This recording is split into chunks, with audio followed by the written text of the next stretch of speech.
ये श्रृंखला सर्व आत्माओं के पिता परमात्मा शिव के द्वारा उच्चारित महावाक्यों के संकलन पर आधारित है। ओम शांति। गॉडलीवुड स्टूडियो द्वारा प्रस्तुत अमूल्य रत्न में आप सभी का हार्दिक स्वागत है। संसार में व्यक्ति अक्सर अपने जीवन के विघ्नों को दूर करने के लिए नीलम, पुखराज, हीरा, पन्ना इत्यादि अनेक रत्नों को धारण करता है। इन रत्नों की पूजा भी करता है। देखा जाता है कि इन रत्नों का कहीं ना कहीं सकारात्मक प्रभाव भी पड़ता है। इन रत्नों का मनुष्य जीवन से क्या संबंध है, इसके आध्यात्मिक पहलू को आज हम ईश्वरीय महावाक्यों द्वारा समझेंगे। और इन महावाक्यों के स्पष्टीकरण के लिए हमारे मध्य हैं प्रजापिता ब्रह्मा कुमारिस ईश्वरीय विश्वविद्यालय के वरिष्ठ राजयोगी शिक्षक आदरणीय राजू भाई साहब। तो सब आपका आज के एपिसोड में बहुत बहुत स्वागत है। ओम शांति। वैसे पिछले एपिसोड में हम बात कर रहे थे 28 अप्रैल 77 के महावाक्यों पर, जिसका टॉपिक था सदा सुहागिन की निशानियां। वैसा परमात्मा दीदी जी के साथ वार्तालाप करते हुए कहते हैं कि विशेष 9 रत्नों की पूजा होती है ना, तो जो अच्छी क्वालिटी का रत्न होता है उस एक रत्न में एक रंग का होते हुए भी सब रंग दिखाई देंगे। जैसे सफ़ेद हीरा होता है, जो बढ़िया हीरा होगा चमकता हुआ फ्लॉलेस दिखाई देगा। ध्यान से देखेंगे तो सफ़ेद होते हुए भी उसमें सब रंग दिखाई देंगे। इसका कारण क्या है? सर्वशक्तियों के संपन्न की निशानी यह है। सर्वशक्तियाँ भिन्न भिन्न रंग के रूप में दिखाई देती हैं। भाई साहब, रत्नों का शक्तियों के साथ क्या कनेक्शन है? जब कोई भी रत्न जो ग्रहचारी उतारने के लिए पहने जाते हैं जी, चाहे वो हीरा है, माणिक है, पन्ना है, बहुत सारे रत्नों के अलग अलग नाम हैं जी, और विशेष करके 9 रत्न गाए हुए हैं। जी, 9 रत्न जो स्थूल में हीरे को हम सब पहनते हैं, परमात्मा इसका एक आध्यात्मिक अर्थ बताते हैं जी, कि ये ऐसी आत्माएं जो सर्व शक्तियों से संपन्न बनी हैं, जी, जिन्होंने संगम युग पर अपने जीवन के अंदर सर्व गुण सर्व शक्तियाँ धारण की हैं, नंबर 1 परमात्मा के बन करके रहे हैं। ऐसे बच्चे दूसरों की ग्रहचारी उतारने के निमित्त बन जाते हैं। कोई भी कमी कमजोरी उनकी होती है तो उन आत्माओं के संपर्क में आने से उनकी ग्रहचारी उतर जाती है। ये आध्यात्मिक पहलू है और इसको इन्होंने भक्ति मार्ग के अंदर एक स्थूल हीरे के या अनेक प्रकार के मणकों को, रत्नों को विशेष पहनना शुरू किया, उनकी पूजा शुरू की। हीरे की बहुत बड़ी कीमत है, बहुत वैल्यूबल हीरा है, लेकिन वो हीरा परमात्मा संगम के आत्मा के साथ भेंट कर रहे हैं। जी, जो आत्माएं संगम युग पर संपूर्ण पावन, संपूर्ण निर्विकारी बनी हैं, सर्व शक्तियों से संपन्न बनी हैं, वही आत्माएं मनुष्य आत्माओं की ग्रहचारी को उतारने के निमित्त हैं। जी, लेकिन गायन के अंदर, क्योंकि वो बहुत क्वालिटी की आत्माएं, बहुत कम आत्माएं हैं, इसलिए 9 के रूप में, 9 रत्नों के रूप में उनकी पूजा होती है। और वो 9 रत्न जो बहुत कीमती गाए हुए हैं, नीलम, परी, पुखराज, बहुत सारे ऐसे ऐसे नाम हैं। कभी भी कोई प्रकार की ग्रहचारी आती, मान लो कोई को धन की कमी आती है, कोई को बार बार कोई बीमारियां हो जाती हैं, कोई संबंधों में विघ्न आते हैं, तो कहते हैं ये इस प्रकार का एक हीरा पहन लो, इस प्रकार का एक मणका पहन लो, ताकि ये ग्रहचारी आपकी उतर जाए। जी, तो उन रत्नों को लोग अलग अलग अंगूठी बना करके या गले में या अंगूठी में पहन लेते हैं। जी, और उसके आधार से, क्योंकि इनको पहनने से उनके संकल्पों में जो सकारात्मक परिवर्तन आता है, उस परिवर्तन के हिसाब से उनके शुद्ध संकल्पों के कारण वो ग्रहचारी कई बार हट जाती है। जी, लेकिन परमात्मा संगम की महान आत्माओं की, जो इस समय सर्व शक्तियों से संपन्न बनी है, उनको ही उस रत्नों की श्रेणी में गिन रहे हैं। जो आत्माएं बिल्कुल संपूर्ण पास हुई हैं, सर्व गुणों से संपन्न बनी हैं, वो आत्माएं अन्य आत्माओं की ग्रहचारी उतारने के निमित्त हैं। जी, इसलिए हीरे के अंदर स्थूल में भी 7 रंग वैरायटी दिखाए गए हैं। जी, 7 गुण, 7 शक्तियों से संपन्न आत्मा, जी, जैसे जब बरसात पड़ती है तो बरसात पूरी होने के बाद कई बार बादलों के बीच में आसमान के अंदर बहुत सुंदर एक इंद्रधनुष दिखाई देता है, जी जिसको इंद्रलठ भी बोलते हैं। जी जी और उस एक इंद्रलठ के अंदर 7 प्रकार के बहुत सुंदर कलर दिखाई देते हैं, बहुत शोभनिक होते हैं।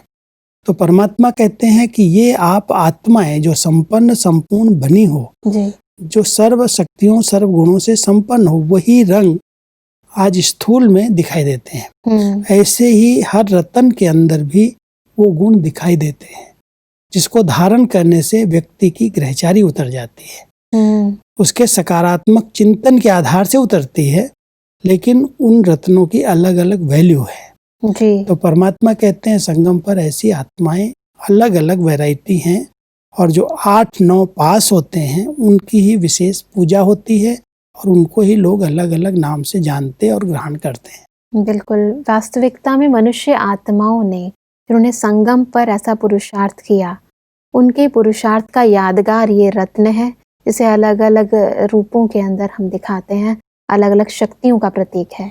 अलग अलग शक्तियों का प्रतीक है, और संगम पर जो आत्माएं जितनी उस स्टेज को प्राप्त हुई हैं, जी उनकी पूजा उसी रूप में होती है। बिल्कुल, और इसीलिए परमात्मा कहते हैं कि वह साइंस का हिसाब और यहाँ है साइलेंस द्वारा सर्व प्राप्तियां।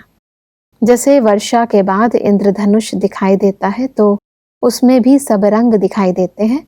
यह भी ज्ञान वर्षा के बाद वर्षा का फल सर्व प्राप्ति स्वरूप।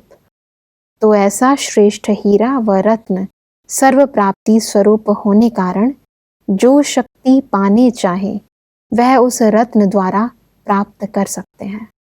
है आत्माओं की यादगार, जी लेकिन स्थूल में हीरे के रूप में दिखाई गई है, जी और हीरे की ही वैरायटी अनेक रत्नों में है।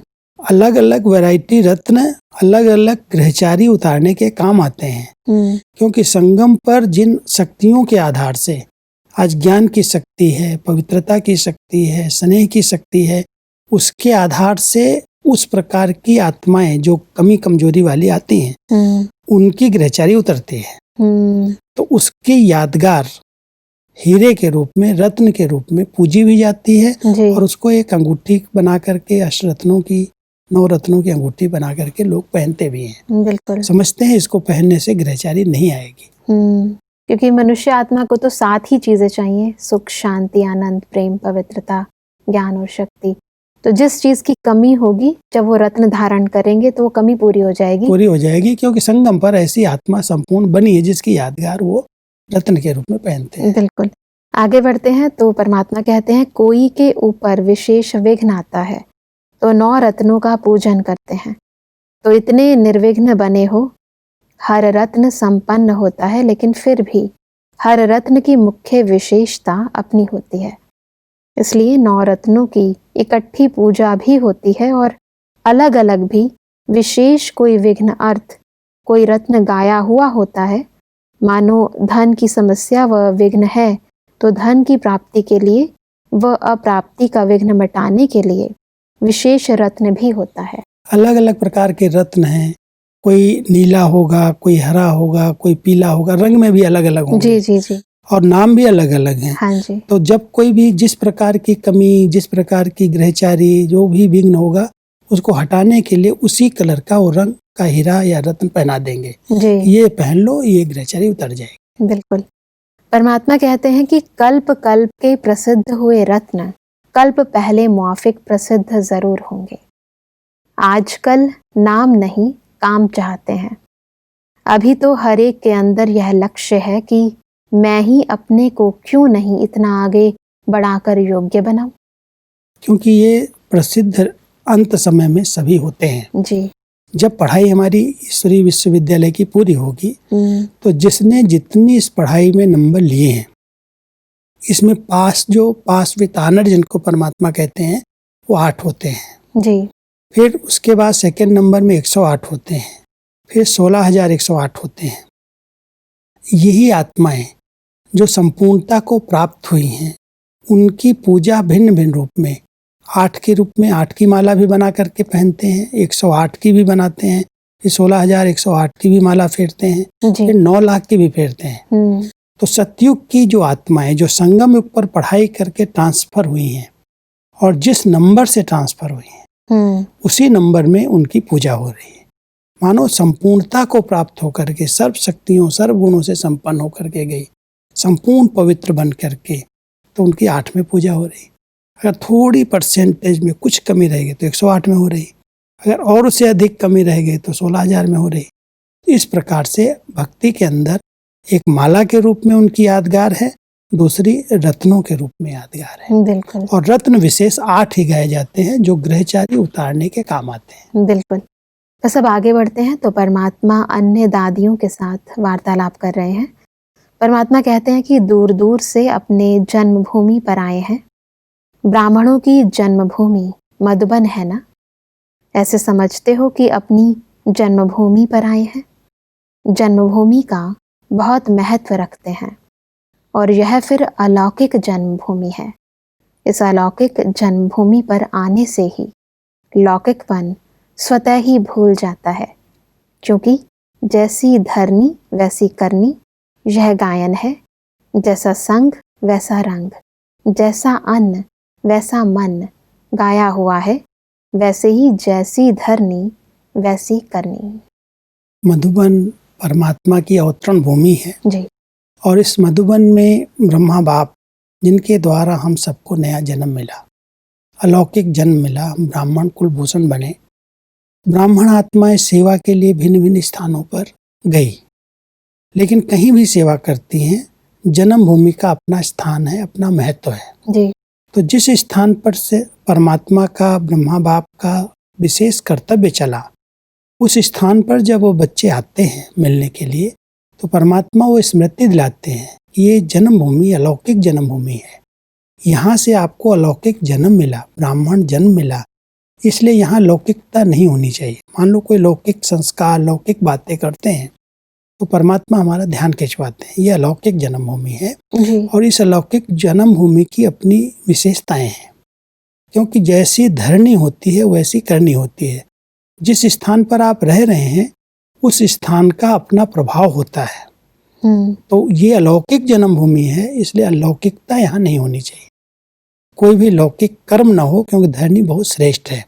इसलिए जो गायन है, संग जैसा संग वैसा रंग, जैसा अन्न वैसा मन, जैसा पानी वैसी वाणी, कई प्रकार के गायन है। हाँ जी। ऐसे ही परमात्मा कहते हैं इस धरनी का बहुत बड़ा महत्व है।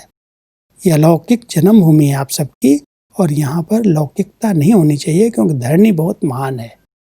तो सब आगे बढ़ते हैं तो परमात्मा कहते हैं कि अगर कोई तमोगुणी धरनी है तो करनी भी ऐसी हो जाती है। धरनी का प्रभाव कर्म और संस्कार पर पड़ जाता है। जैसे मंदिर में जाते हैं तो भूमि का ही प्रभाव होता है ना।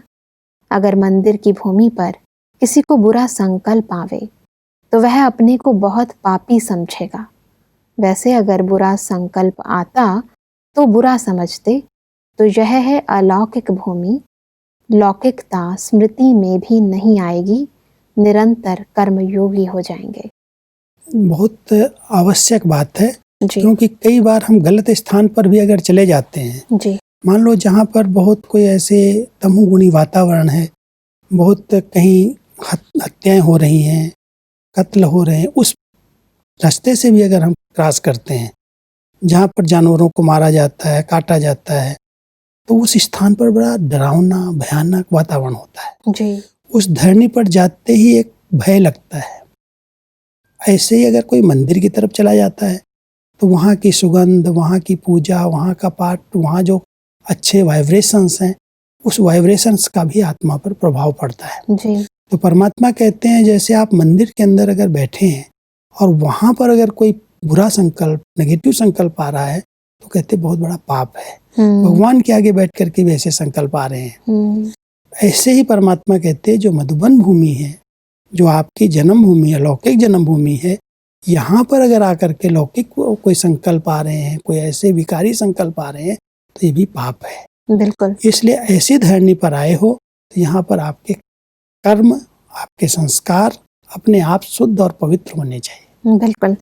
आगे बढ़ते हैं तो परमात्मा कहते हैं कि इसीलिए बाप दादा सदैव कहते हैं कि कहाँ भी रहते हो, लेकिन अपने को सदा परम धाम निवासी व मधुबन निवासी समझो। निराकार स्थिति के हिसाब से परम धाम निवासी, साकार स्थिति के हिसाब से मधुबन निवासी। मधुबन कहने से ही वैराग्य वृत्ति और मधुरता दोनों ही आ जाती है। स्थिति में बेहद की वैराग्य वृत्ति और संपर्क में मधुरता दोनों ही चाहिए। स्थान से स्थिति का कनेक्शन है। जिस स्थान पर हम रहते हैं, जी अगर हमारी स्मृति में परिवर्तन आ जाए कि ये जो स्थान है केवल सेवा के लिए है, जी लेकिन मेरा असली घर आत्मा के रूप में निराकारी दुनिया है और साकार में मधुबन है, तो ये दो घर अगर स्मृति में रहते हैं, तो जिस स्थान पर हम रहे हैं हमारी स्मृति अगर परिवर्तन हो रही है कि हम मधुबन निवासी हैं, तो मधुबन की दो विशेषताएं गाई हुई हैं। एक है बेहद का वैराग्य, तो वन से वैराग्य है और मधुर से मधुरता है। जी तो जहाँ पर भी हम मधुबन निवासी समझ करके रह रहे हैं, तो ये स्थान हमारी स्थिति बना देगा। जी इसलिए परमात्मा कह रहे हैं स्मृति में रखो कि हम जहाँ भी हैं सेवा के लिए हमें स्थान मिला है। जैसे कोई ऑफिस में जाता है, जी ऑफिस में रहते हुए भी उसको स्मृति क्या रहती है, मेरा घर अलग है, जी, ये ऑफिस है। जी जी ऐसे ही सेवा स्थान जो है वो ऑफिस के तरह है, हाँ जी। लेकिन असली घर हमारा मधुबन है। और जब हम मधुबन निवासी समझ करके रहेंगे, तो अंदर से हमारे रहेगा कि दुनिया जाने वाली है, उससे प्राम हो जाएंगे, वैराग्य वृत्ति आएगी और संस्कारों के अंदर वो दिव्यता और मधुरता आती जाएगी। बिल्कुल।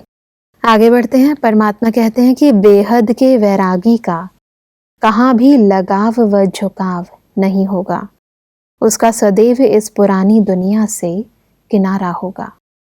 बेहद के वैरागी तब बन सकेंगे जब बाप को ही अपना संसार समझेंगे। बाप ही संसार है, तो जब बाप में संसार देखेंगे, अनुभव करेंगे, तो बाकी रहा ही क्या। ऑटोमेटिक वैराग आ जाएगा ना। बाप ही मेरा संसार है, तो संसार में ही रहेंगे, दूसरे में जाएंगे ही नहीं, तो किनारा हो जाएगा। क्योंकि संसार में रहते हुए दो ही चीजें व्यक्ति को आकर्षित करती हैं। एक संसार में कोई वस्तु आकर्षित करती है, जी दूसरा व्यक्ति आकर्षित करता जी है। कहीं कहीं की प्रकृति भी आकर्षित करती है। कोई बहुत अच्छे प्रकृति के स्थान होते हैं, सौंदर्य होता है प्राकृतिक, को भी व्यक्ति को आकर्षित करता है। परमात्मा कह रहे हैं कि संसार को विनाशी समझो, ये तो आज है कल जाने वाला है। जी अविनाशी संसार परमात्मा के अंदर अगर हम अनुभव करने लगते हैं, सर्व प्राप्तियां एक से हो रही हैं, सर्व संबंध एक से हैं। जी तो जब हम एक से सर्व प्राप्तियां करते हैं, तो इस संसार से वैराग्य आ जाता है। इसलिए परमात्मा हम सबको स्मृति दिला रहे हैं, बेहद का वैराग्य बुद्धि का वैराग्य है। हम कोई चीज को छोड़ नहीं रहे हैं, कोई चीज का किनारा नहीं कर रहे हैं। कई लोग जब हद का कोई वैराग्य आता है तो छोड़ करके चले जाते हैं, घर छोड़ देंगे, परिवार छोड़ देंगे, जंगल में चले जाएंगे। जी परमात्मा कहता है सबके बीच में रहते हुए बुद्धि से बेहद का वैराग्य करो और अपने आप को समझो मेरा संसार एक बाबा है और मेरा असली घर मधुबन है। जी तब ये बेहद की वैराग्य वृत्ति आएगी और सबसे आपोपराम हो जाएंगे। बिल्कुल। और इसीलिए परमात्मा कहते हैं कि बाप की संपत्ति सो अपनी संपत्ति।